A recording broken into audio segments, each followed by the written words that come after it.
conquered entire sections of France. That is louder than a rock concert, and it was delivered from the sky. Imagine you are there, a soldier in a muddy trench. You hear a faint whine, a mosquito buzz high in the clouds. Then it changes. It grows into a piercing, demonic shriek that seems to tear the very fabric of the air. Your heart pounds against your ribs. Your training vanishes. All you know is that sound, getting louder, closer, a scream that promises oblivion. This was the sound of the Junkers Ju-87 dive bomber, known to the world as the Stuka. Its true weapon was not just the 500-kilogram bomb slung beneath its belly. Its primary weapon was pure, distilled fear. Bolted to its fixed landing gear were two small, simple sirens, wind-driven propellers that spun faster and faster as the plane dived. The German Luftwaffe gave them a formal name, Jericho Trompeten, the Jericho Trumpets. Think about that name for a moment. It's a direct reference to the biblical story where the sound of trumpets brought down the walls of a fortified city. This wasn't an accidental byproduct of engine noise. This was a cold, calculated feature. Someone in the German High Command made a decision. They decided the explosion of a bomb wasn't terrifying enough. They needed to weaponize the 5 seconds before the explosion. They chose to weaponize your own mind against you. The effect was immediate and devastating. Allied intelligence reports from the Battle of France are filled with phrases you rarely see in military documents. Mass panic, complete breakdown of discipline, troops fleeing without orders. Experienced soldiers abandoned state-of-the-art anti-aircraft guns, running in terror from a single plane. The psychological toll was wildly disproportionate to the actual damage the Stuka could inflict. Here's the part that official histories often miss. The Stuka was actually a poorly armed and vulnerable aircraft. Against a modern air force, it was a sitting duck. So how did this flawed machine become a symbol of terror? The answer is in the physics of sound. As the Stuka dived vertically, the Doppler effect altered the siren's pitch, making it feel personal. On the ground, it felt like that one bomb was aimed directly at your head. The sound also created an auditory illusion. It made a small squadron of 12 planes sound like an entire armada descending from the heavens. It was a trick, a ghost army in the sky, designed to make you feel completely, hopelessly surrounded. This sound became the soundtrack to German victory, a symbol of unstoppable air power, a terrifying calling card broadcast across Europe. So you would expect them to put it on every bomber they built. But by late 1943, a strange order came down from the German High Command. They demanded the Jericho trumpets be removed. The weapon that had paralyzed nations was deliberately silenced by its own creators. Why would you ever abandon your most effective psychological tool right in the middle of a war? The very weapon that instilled such paralyzing fear seems illogical at first glance. Why would the German High Command discard such an effective psychological tool? The answer lies not in their success, but in the evolving nature of the war itself. By late 1940, the Stuka's vulnerability became glaringly apparent. During the Battle of Britain, the Royal Air Force, with its superior Spitfire and Hurricane fighters, decimated Stuka formations. You see, those sirens, while terrifying, also added drag. They reduced the Stuka's speed and maneuverability. This made them easier targets for agile Allied fighters. General Wolfram von Richthofen, the commander of the 8th Air Corps, meticulously documented these losses. His reports from 1940 show that over 20% of Stukas committed to the Battle of Britain were destroyed. Think about that. 1 in 5 planes lost. That is an unsustainable casualty rate for any air force. And now pay attention to this. The Stuka's primary role had shifted. No longer spearheading the blitzkrieg against undefended ground targets. The Luftwaffe needed to conserve resources. They needed planes that could survive. The shrieking sirens, once an advantage, became a liability. They were a beacon for enemy fighters. So the order came down: remove them. The iconic sound of terror was literally unscrewed from the aircraft. The sirens were replaced with aerodynamic fairings. But the psychological warfare didn't end there. It simply evolved. The Germans learned a crucial lesson. The mind is a battlefield. If sound could be weaponized, what else could be? Imagine you are a civilian in London during the Blitz of 1940. The air raid sirens wail. You rush to the shelter. You hear the distant thrum of bombers. But then, a new sound begins. A deeper, more guttural roar. It grows. It vibrates through the ground. This was the sound of the V-1 flying bomb, or doodlebug. Its pulse jet engine created a distinctive, terrifying drone. And then it would cut out. Silence. A silence that lasted for perhaps 10 seconds, or 20. Then, the explosion. This was psychological torture. The sound of the engine was a warning. The sudden silence meant it was directly overhead. And you had moments, just moments to pray, or to brace for impact. This wasn't a trick of wind-driven sirens. This was the inherent design of a new weapon. A weapon that played on the same primal fear of the unknown. The British public learned to recognize that sound. They learned to dread the moment it stopped. This new form of terror was even more indiscriminate. The Stuka aimed at military targets. The V-1 aimed at entire cities. It struck without warning, without targeting. A weapon of pure, unadulterated terror. But the Germans weren't the only ones exploring the psychological impact of war. What do you think happened on the Allied side? Did they simply ignore the lessons of the Jericho trumpets? Unsurprisingly, they did not. Allied intelligence officers studied the effects of the Stuka sirens with great interest. They realized the power of weaponized perception. They began to experiment with their own forms of auditory and visual deception. One such operation, shrouded in secrecy until decades later, was known as Operation Fortitude. This was not about sound, but about sight. Its objective was to convince the German High Command that the D-Day landings would occur not in Normandy, but much further north, at Pas-de-Calais. To achieve this, the Allies created an entire phantom army, a ghost army. They constructed inflatable tanks made of rubber and canvas, trucks made of wood, landing craft that were just elaborate frames covered in tarpaulins. They even had inflatable jeeps. These weren't just props, they were meticulously placed. They were photographed by reconnaissance planes. They were accompanied by fake radio traffic. Real soldiers, like Lieutenant Colonel William A. Hesketh, were tasked with creating convincing dummy airfields.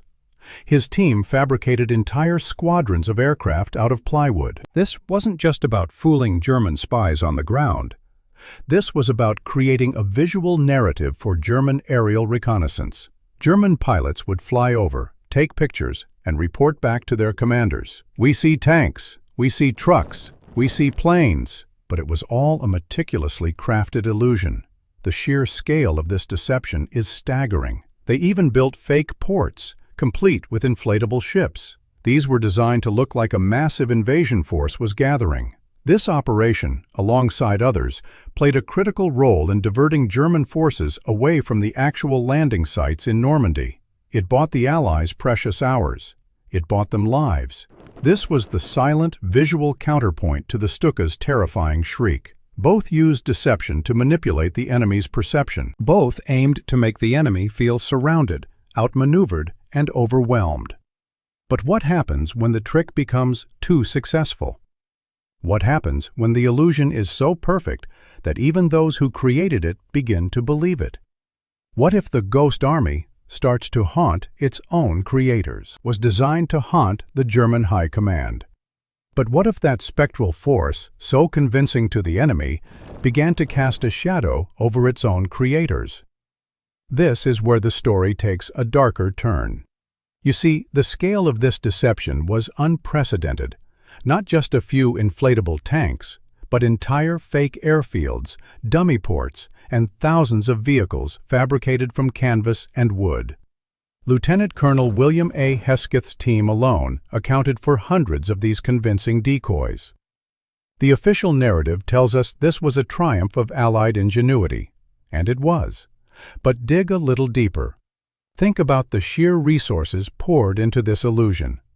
Thousands of men, materials, and logistical efforts were diverted to build an army that didn't exist. This wasn't just about fooling German reconnaissance. This was about creating a parallel reality. The Allied command had to maintain this fiction not only for the enemy, but also for their own forces.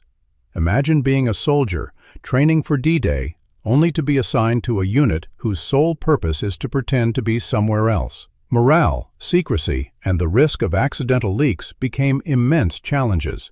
This part is rarely discussed in the history books. How do you keep such a massive secret from your own troops? The answer? Compartmentalization to an extreme degree. Only a handful of high-ranking officers knew the full scope of fortitude. The majority of the soldiers involved were given partial truths or completely false objectives. They were told they were preparing for a real invasion of Pas-de-Calais. Think about what that means. You're preparing to die for a lie. This created a layer of psychological strain on the Allied side that few acknowledge.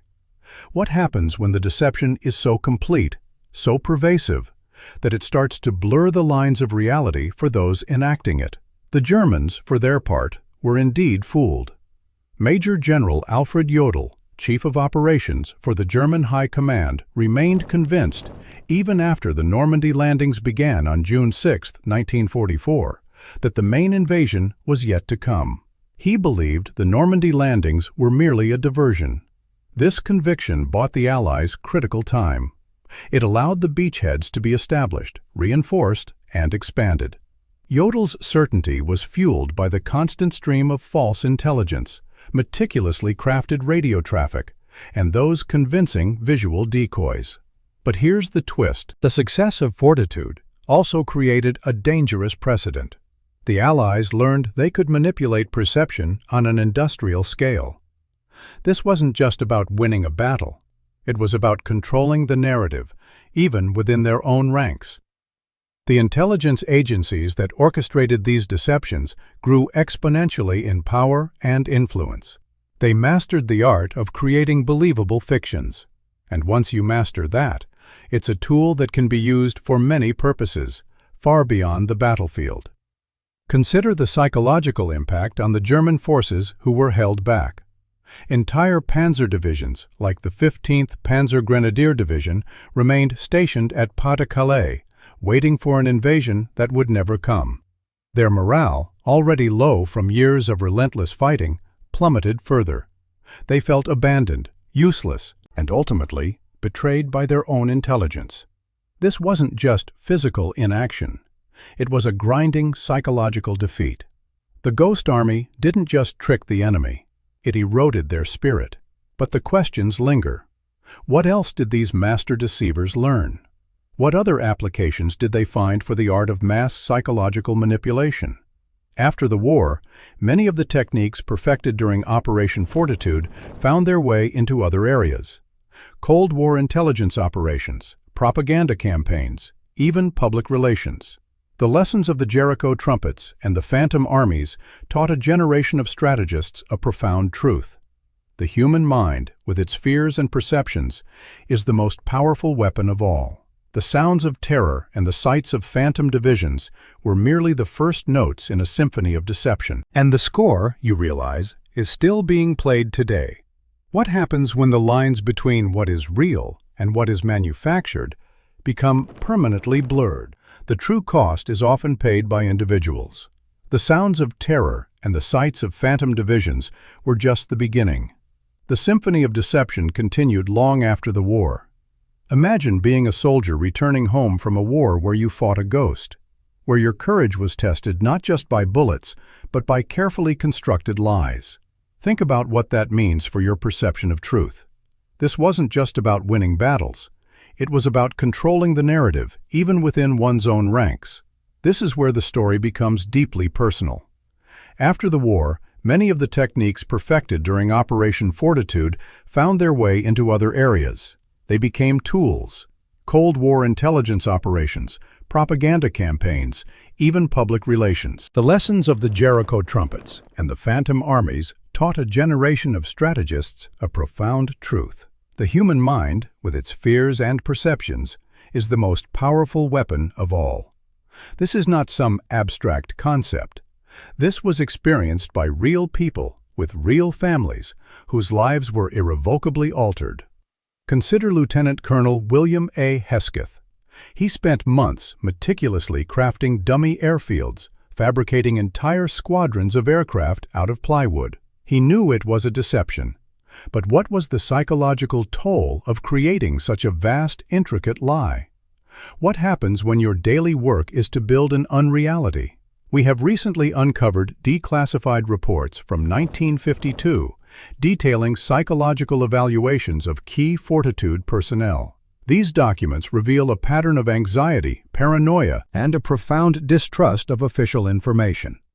One officer, identified only as Subject Alpha, reported persistent nightmares of being pursued by his own creations.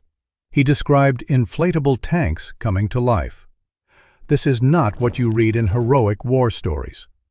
These were men who were asked to become artists of illusion. The official histories often gloss over the human cost of such large-scale deception. They celebrate the tactical victory. They rarely speak of the quiet battles fought within the minds of the deceivers themselves. This makes you wonder, doesn't it? What is the price of victory when it demands you sacrifice your own sense of reality? The German soldiers who were held back at Pas de Calais experienced a different kind of psychological warfare. Entire panzer divisions, like the 15th Panzer Grenadier Division, remained stationed there, waiting for an invasion that would never come. Their morale, already low from years of relentless fighting, plummeted further. They felt abandoned, useless, betrayed by their own intelligence. This wasn't just physical inaction. It was a grinding psychological defeat. Sergeant Klaus Richter, a veteran of the Eastern Front, wrote in his diary on July 10, 1944, "We sit here, rusting. The English play with us like children with lead soldiers. Our commanders promise the true attack is coming, but we see only empty skies and hear only lies." Richter's unit never saw combat in France. They waited, they watched, they withered. The Ghost Army didn't just trick the enemy, it eroded their spirit. These men, many of them just boys, were sacrificed on the altar of deception. They were held in limbo. Their lives were consumed by a waiting game that was rigged from the start. What do you think happened to their belief in authority after that? The lessons from these operations were not forgotten.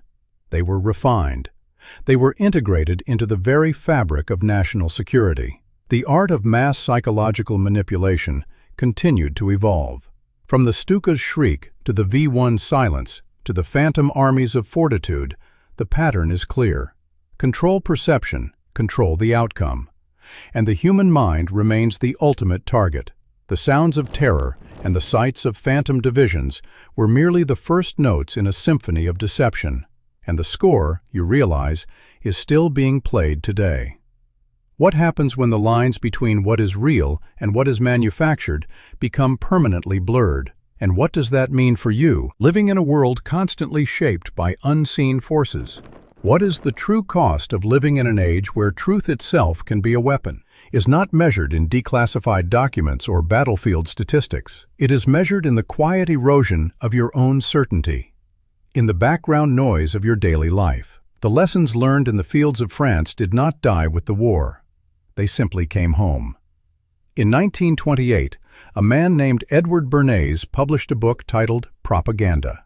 He argued that the conscious manipulation of the masses was a necessary part of a functioning democracy. This